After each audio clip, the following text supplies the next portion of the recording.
Hear that? Nothing? Me neither. But that's the perfect spot for your company's name to step into the spotlight. Become an underwriter for As You Mic It and let every episode be your curtain call. Slip a note to podcast@pashakespeare.org for more information. Hello, friends, and welcome to As You Mic It, the Prologues, your handy pocket guide to Pennsylvania Shakespeare Festival's 2026 Legends and Legacy Summer Theater Series. I'm Connie Berenger, Associate Producer here at PSF, ready to set the stage before you take your seat. Our prologue is a quick companion episode designed to arm you with plot essentials, thematic touchpoints, and a few production gems so you can walk into Labuda feeling like an insider.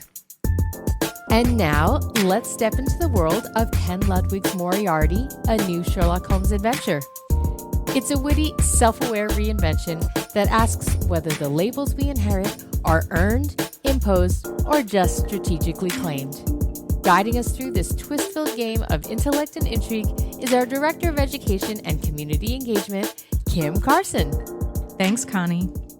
Now, we might all know Sherlock Holmes, the violin, the logic, the cold, calculating detachment, but a hero is only as interesting as the person trying to stop him.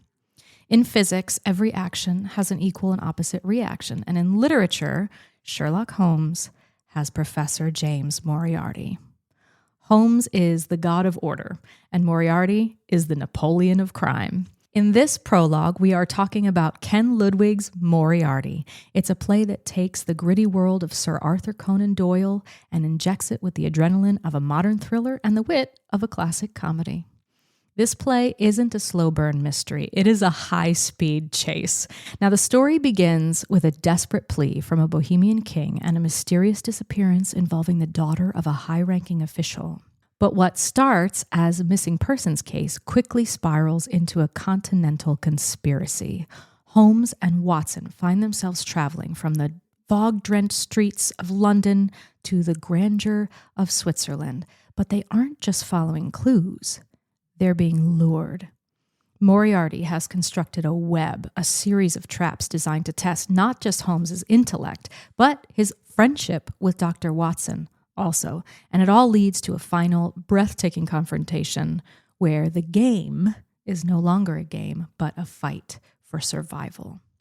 And Ken Ludwig is famous for writing plays where a small cast plays dozens of roles. And in Moriarty, the character work is a masterclass in versatility. Let's talk about just a few of the main characters in this piece. We have Sherlock Holmes, and he is at his most manic and brilliant in this piece. We see his vulnerability, his fear that for once he might be a step behind.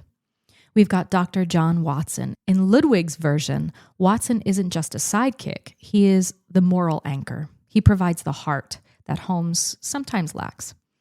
We've got Professor Moriarty, of course. He is a shadow. He's often felt before he's seen. He's refined, intellectual, and utterly devoid of empathy. He is the anti-Holmes. And then we have Irene Adler, who is referred to as the woman in Sir Arthur Conan Doyle's stories. She provides a third point on the intellectual triangle, often outsmarting both Holmes and Moriarty with her own brand of cunning. Now, you know I love to give you things to think about as you're watching these plays, so here it comes. Think about the burden of brilliance. How both Holmes and Moriarty are isolated by their intelligence, and this play explores how Holmes stays human through his bond with Watson, while Moriarty's isolation turns him into a monster. The power of partnership. At its core, this is kind of a buddy story, and Moriarty tries to isolate Holmes, believing that a lone genius is easier to kill, and he underestimates the power of two people who would die for one another. And then the third thing to think about is order versus chaos. Holmes represents the belief that the world can be solved, that logic can fix anything. Moriarty represents the chaotic entropy of crime, and the play is a battle for the soul of London itself. Ken Ludwig's Moriarty reminds us why these characters have lasted for over 130 years. It's because we love to watch this clash of titans. We live in a world that feels a bit chaotic and hard to solve sometimes. And when we watch Holmes face Moriarty, we are watching our own desire to see logic triumph over evil and chaos. And we want to believe that if we are smart enough, brave enough, and have a good friend by our side, even the most dangerous Napoleon of crime, as Moriarty is called, can be stopped. So, as you watch the play, don't just look for clues, look for the connection. Because in the end, that's the only thing that Moriarty can't calculate. Moriarty begins previews on the main stage July 16th and runs in rep with Romeo and Juliet until August 1st. There's no mystery how you can reach our box office. You just call 610-282-WILL. That's 610-282-9455. Until then, for all of us here at As You Mic It, I'm Connie Berenger, reminding you that legacy favors the better storyteller. Thanks for listening, and we'll see you at La Buddha.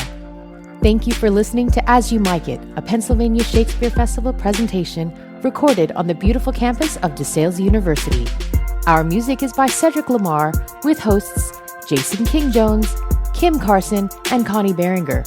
For more information on our summer theater series, giving opportunities, tickets, and more, visit pashakespeare.org.